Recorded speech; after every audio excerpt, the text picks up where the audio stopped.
రాష్ట్ర వ్యాప్తంగా అగ్రిగోల్డ్ బాధితులు ఎవరైతే ఉన్నారో, అగ్రిగోల్డ్ ఎవరైతే డిపాజిట్ చేసి ఉన్నారో వారందరికీ కూడా జగన్మోహన్ రెడ్డి గారు ప్రభుత్వాన్ని ఏర్పాటు కంటే ముందుగా ఇచ్చిన మాట ప్రకారం, మేనిఫెస్టోలో పొందుపరిచిన ప్రకారం, ప్రజా సంకల్ప యాత్రలో ఈ బాధితులకు ఇచ్చిన మాట ప్రకారం 10,000 రూపాయల లోపల డిపాజిట్ చేసిన వారికి, 10,000కు పైన నుంచి 20,000 లోపల డిపాజిట్ చేసిన వారికి దాదాపుగా 7 లక్షల పైచులకు బాధితులకు 666,84 రూపాయలు ఈరోజు నేరుగా లబ్ధిదారుల అకౌంట్లోకి జమ చేయడం జరిగింది.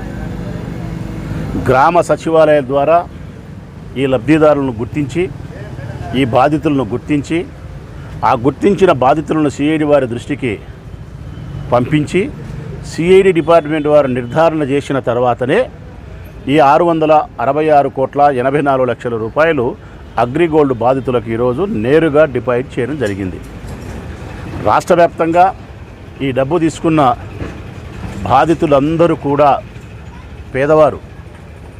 10,000 రూపాయల లోప, 20,000 రూపాయల లోపు అంటే అందరూ కూడా పేద మధ్యతరగతి కుటుంబాలకు సంబంధించిన వారే ఉంటారు, ధనవంతులు ఉండరు. కనీసం ఈ చిన్న మొత్తాలు జమ చేసిన ఈ చిన్న కుటుంబాలకు సంబంధించి కాస్త వెసులుబాటు కలిగించాలి, కొంత ఆర్థిక రిలీఫ్ ఇప్పించాలనే ఉద్దేశంతో ప్రభుత్వమే భారం మీద వేసుకొని, కరెక్ట్గా చెప్పాలంటే భారతదేశ చరిత్రలోనే ఎప్పుడే కానీ ఏ ప్రభుత్వం కూడా అంటే ఒక సంస్థ డబ్బులు ఎగరగొట్టడమో, ఒక సంస్థ మోసం చేయడమో, ఒక సంస్థ దివాలు తీసినప్పుడు ఆ సంస్థలో డబ్బులు డిపాజిట్ చేసిన వ్యక్తులు నా రాష్ట్ర ప్రజలని చెప్పి, పేదవారని చెప్పి, వారి యొక్క ఆర్థిక భారాన్ని ప్రభుత్వానికి నెత్తికెత్తుకొని ప్రభుత్వమే డబ్బులు చెల్లించిన దాఖలాలు ఇది భారతదేశ చరిత్రలో మొట్టమొదటిది. ఇటువంటి ఘనత, ఇటువంటి విజయాలు, ఇటువంటి అద్భుతాలు అది జగన్మోహన్ రెడ్డి గారి యొక్క హృదయానికే, ఆ ప్రభుత్వానికే సాధ్యమవుతుందని చెప్పడానికి ఈరోజు గొప్ప ఉదాహరణ. ఇందులో ఒక అడుగు ముందుకేసి మాట్లాడాల్సి వస్తే, గాయం చేసింది చంద్రబాబు, దానికి మందు రాసింది జగన్మోహన్ రెడ్డి ప్రభుత్వం. చక్కగా చెప్పాలంటే ఆనాడు అగ్రిగోల్డ్ ఆస్తులపైన కన్నేసి డేగల్లాగా ఆస్తులను కాజేసే క్రమంలో ఈ సమస్యను పెద్దది చేసి నారాయణ కావచ్చు, ఆనాటి మంత్రి పుల్లారావు గారు కావచ్చు, ప్రధానమైనటువంటి వ్యక్తి నారా చంద్రబాబు నాయుడు కుమారుడు లోకేష్ బాబు, ప్రధానమైన కారకుడు ఆయనే. గుంటూరుకు విజయవాడకు మధ్యలో ఉండే అగ్రిగోల్డ్కు సంబంధించినటువంటి స్థలం ఏదైతే ఉందో హాయ్లాండ్, ఆ హాయ్లాండ్ ఆయనకు తెగ నచ్చేసి ఈ హాయ్లాండ్ భూమిని సంపూర్ణంగా తన హస్తగతం చేసుకోవాలని ఒకే ఒక దుర్బుద్ధితో, దురాశతో ఈ అగ్రిగోల్డ్ యొక్క సంస్థను సర్వనాశనం చేసి అగ్రిగోల్డ్లో జమ చేసుకున్నటువంటి లబ్ధిదారులను ఆత్మహత్యల వరకు తీసుకుపోయి ఆ ఉసురు కట్టుకున్నటువంటి పాపాత్ములు తండ్రి కొడుకులు చంద్రబాబు నాయుడు, లోకేష్. వారు చేసిన గాయమే ఈనాటి వరకు మాన్పు లేదు. ఆ గాయానికి కొద్ది కొద్దిగా మా ప్రభుత్వం, మా అధినాయకుడు జగన్మోహన్ రెడ్డి గారు ఆ గాయానికి మందు రాసి పేదవారిని రక్షించే ప్రయత్నం, మధ్యతరగతి కుటుంబాలను నిలబెట్టే ప్రయత్నం, ముఖ్యంగా వీటిల్లో జమ చేయించినటువంటి ఏజెంట్లను బ్రతికించేదానికి ఇది ప్రధానంగా ఉపయోగపడతా ఉంది. జగన్మోహన్ రెడ్డి గారి నిర్ణయం తీసుకోకపోతే, రాష్ట్ర శాసనసభలో ఇది చర్చించి మాట ఇవ్వకపోయి ఉంటే ఈనాటికి చాలామంది రాష్ట్రంలో ఏజెంట్లు, 100 మంది ఏజెంట్లు పిట్టల్లాగా ఆత్మహత్య చేసుకునే పరిస్థితి, రాలిపోయే పరిస్థితి ఉన్నది. పేద మధ్యతరగతి కుటుంబాలకు సంబంధించిన వాళ్ళు ధైర్యంగా బతకగలిగినారు, మా డబ్బు మాకు చేరుతుందన్న నమ్మకంతో ఉండగలిగినారు. వేల దగ్గర నుంచి లక్షల రూపాయల వరకు జమ చేసిన వాళ్ళు ఇప్పుడు నమ్మకంగా ఉండారంటే జగన్మోహన్ రెడ్డి ఇచ్చిన మాట తప్పడు, మాట మీద నిలబడతాడు, మడమ తిప్పే రకం కాదు, మా డబ్బు మా ఇంటికి వస్తుందనే ఏకైక నమ్మకమే. ఆ నమ్మకమే ఈరోజు వారిని బ్రతికిస్తూ ఉంది. నిజంగా జగన్మోహన్ రెడ్డి గారి ప్రభుత్వం మాట ఇవ్వకపోయి ఉంటే అగ్రిగోల్డ్ బాధితులు ఈరోజు 100లకు పైగా ఆత్మహత్యలు చేసుకునేవాళ్ళు. మేము మనస్ఫూర్తిగా చెప్తా ఉన్నాం, జగన్మోహన్ రెడ్డి గారి యొక్క నాయకత్వంలో పనిచేస్తూ ఉన్నందుకు ఒక్కొక్క విషయానికి ఒక్కొక్క స్పందనకు మేము సంతోషిస్తూ ఉన్నాం, గర్వపడతా ఉన్నాం. ఇప్పుడు ఈ హయాంలో కూడా వీరి ఈ లెక్క వచ్చే లోపల కూడా 300 పైచిలకు ఆత్మహత్య చేసుకున్నారు.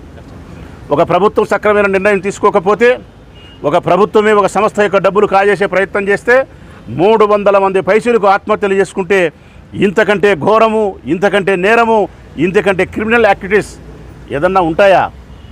నిజంగా ఖచ్చితంగా మాట్లాడాల్సి వస్తే 300 పైసలకు ఆత్మహత్యలు చేసుకున్న తండ్రి కొడుకులను నట్టి నడిబజారులో ప్రజాస్వామ్య పద్ధతిలో ఉరిదీసినా కూడా తప్పు లేదు. చంద్రబాబు నాయుడును, లోకేష్ బాబును ఇద్దరిని కూడా. ఎందుకంటే 300 పైసలకు కుటుంబాలు భార్యాబిడ్డలు ఈరోజు అనాథలైపోయే పరిస్థితి ఉంది. ఇది ఉద్దేశపూర్వకంగా హైలాండ్ భూములను కొట్టేసేదానికి వాళ్ళు చేసిన ప్రయత్నంలో భాగంగా జరిగినటువంటి అన్యాయమే. 100 సార్లు చెప్పగలుగుతాం. నేను ఇక్కడ చెప్పడం కాదు, శాసనసభలో కూడా నేను మాట్లాడినా. అగ్రిగోల్డ్ వ్యవస్థ డబ్బులు మోసం చేసే వ్యవస్థ కాదు. కేవలం చంద్రబాబు నాయుడు కుమారుడు వారి భూములను, ఆస్తులను కొట్టేసే ప్రయత్నంలో భాగంగా ఈ అన్యాయం జరిగింది. ఇదే చెప్పినాం ఆ రోజు మేము అసెంబ్లీలో కూడా, ఇప్పుడు చెప్తా ఉన్నాం. కాకపోతే గత జరిగిన సమస్య కంటే ఈరోజు గాయానికంటే ఆ గాయానికి వేస్తున్న మందు గురించే మనం సంతోషించాలి. ఈరోజు మనకు జరుగుతూ ఉన్న ఆనందాన్ని గురించే మనం మాట్లాడుకోవాలి. ఇంతమంది పేదవారు, మధ్యతరగతి కుటుంబీకులు 10,000 లోపు కానీ 10,000కు పైన 20,000 లోపు నుండి జమ చేసిన వారందరూ కూడా 666,84,00,000 రూపాయలు ఇళ్లకు చేరినందుకు ఈరోజు జగన్మోహన్ రెడ్డి గారికి పాలాభిషేకం చేస్తున్నారంటే వారి హృదయం ఎంత సంతోషిస్తూ ఉంది, ఆ డబ్బు వారి కుటుంబాలకు ఎంత ప్రయోజనమవుతా ఉందనే సత్యాన్ని ఏ ప్రభుత్వాలైనా తెలుసుకోవాల్సిన అవసరం ఉంది. గడచబోయే దినాల్లో కూడా మేనిఫెస్టోలో పొందుపరిచిన ప్రకారం అగ్రిగోల్డ్ బాధితులకు ఏవైతే చెల్లిస్తామని మా ప్రభుత్వం మాట ఇచ్చిందో ఆనా పైసల నుంచి లక్షల వరకు ఎంత డబ్బు అయితే ఉందో అంత డబ్బును కూడా ఎన్నికల కంటే ముందుగానే మేము చెల్లిస్తామని, ఏ అగ్రిగోల్డ్ బాధితుడు కానీ ఏజెంట్ కానీ ఎక్కడ ధైర్యాన్ని కోల్పోవాల్సిన అవసరం లేదు. ఈనాడు జరుగుతున్నటువంటి ఈ యొక్క జమ చేసిన విధానమే గతంలో కూడా ఒకసారి చేసినాం, ఇది మళ్ళీ 2వసారి 3వసారి కూడా మా ప్రభుత్వం చేయబోతూ ఉంది. ప్రతి రూపాయిని, ప్రతి ఆనాను కూడా ప్రజలకు చెల్లించేదానికి ఈ రాష్ట్ర ప్రభుత్వం సిద్ధంగా ఉంది. ధైర్యంగా అగ్రిగోల్డ్ బాధితులు ఉండాలని చెప్పి ఈ సందర్భంగా వారికి తెలియజేస్తూ, ఈ 666.84 కోట్ల రూపాయలను ఎవరైతే ఇంటికి జమ చేసుకున్నారో వారందరికీ నా హృదయపూర్వక శుభాకాంక్షలు చెప్తూ ఈ రాష్ట్ర ప్రభుత్వానికి ధన్యవాదాలు తెలియజేస్తా ఉన్నా. ప్రజా సంక్షేమంలో గౌరవ ముఖ్యమంత్రి వైఎస్ జగన్మోహన్ రెడ్డి గారు వారి ఆర్థిక భారాన్ని కానీ వారి ప్రాణ రక్షణలో అత్యద్భుతంగా అగ్రిగోల్డ్ బాధితులను రక్షించడంలో ముందడుగు వేయడానికి కారణమైన మన ప్రొద్దుటూరు ఎమ్మెల్యే రాచమల్లు శివప్రసాద్ రెడ్డి గారికి రాష్ట్ర ప్రజలందరి తరఫున, అగ్రిగోల్డ్ బాధితుల తరఫున కృతజ్ఞతలు తెలుపుకుంటున్నాము. ఏదైనా సరే ఒక సమస్య ఉన్నప్పుడు దాన్ని ఎంతో కొంత సాల్వ్ చేసే విధంగా పయనం చేయడం అనేది అది నాయకత్వ లక్షణము. అటువంటి లక్షణాలు వైఎస్ జగన్మోహన్ రెడ్డి గారి దగ్గర నుంచి పుణికిపుచ్చుకున్న మన ఎమ్మెల్యే గారికి, గౌరవ ముఖ్యమంత్రి వైఎస్ జగన్మోహన్ రెడ్డి గారికి అగ్రిగోల్డ్ బాధితుల తరఫున ప్రొద్దుటూరు నియోజకవర్గం నుంచి కృతజ్ఞతలు తెలుపుతున్నాము.